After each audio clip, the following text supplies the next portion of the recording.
అంటే ఫస్ట్ అసలు చలనచిత్ర పరిశ్రమలో ఈ భారత చలనచిత్ర పరిశ్రమలో ఒక కమర్షియల్ ట్రెండ్ సెట్ చేసింది ముందుగా నాకు జన్మనిచ్చే నన్ను అందరి గుండెల్లో ఆయన ప్రతిరూపంగా నిలిపిన యుగపురుషుడు. అలాగే విశ్వానికే నటన ఎలా ఉంటుందో చూపించిన నా తండ్రి, నా గురువు, నా దైవం, కారణ జన్ముడైన నందమూరి తారక రామారావు గారు.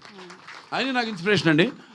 ఎందుకంటే ఇటువంటి వాటిల్లో అప్పుడు ఏదో ఒకటి కొత్తదనం మొదటి నుంచి కూడా ఆయన మంచి పండు వయసులో ఉన్నప్పుడు రాజు పేద డీ గ్లామరైజ్ క్యారెక్టర్ చేయడం, అదే ఇన్స్పిరేషన్తో నేను భైరవ దీపంలో మరి కురుపి వేషం చేయడం అంతకంటే ఘోరం అసలు.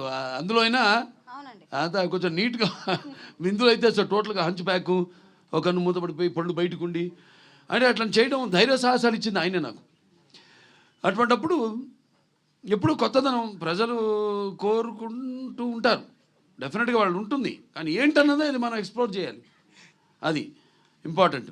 ఎందుకంటే దానికి ఒక సర్వే అంటే మనం ఒక ఆత్మ పరిశీలన చేసుకోవాలి. ఇంతవరకు చేసింది ఏంటి, ఇంకా ఏం చేయాలి, ఇంకా ఒక అదే యాక్టింగ్ అంటే నేను చెప్తుంటాను, అరవడమో లేకపోతే ఏడవడమో ఒకరిని ఆనందపరచడానికి విసిరే నవ్వు కాదు. యాక్టింగ్ అంటే ఒక పాత్రలోకి, ఆ పాత్రలో యొక్క అనుభవాలు మనకు తెలీదు.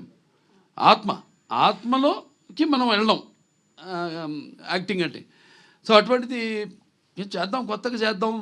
అలాగే కృష్ణప్రసాద్ గారు, మన ముఖ్యంగా ఎస్పి బాలసుబ్రహ్మణ్యం గారు, ఆయన వెనకుండి సారథిగా ఈ చిత్రానికి వెన్నెముకై కృష్ణప్రసాద్ గారిని ప్రోత్సహించడం.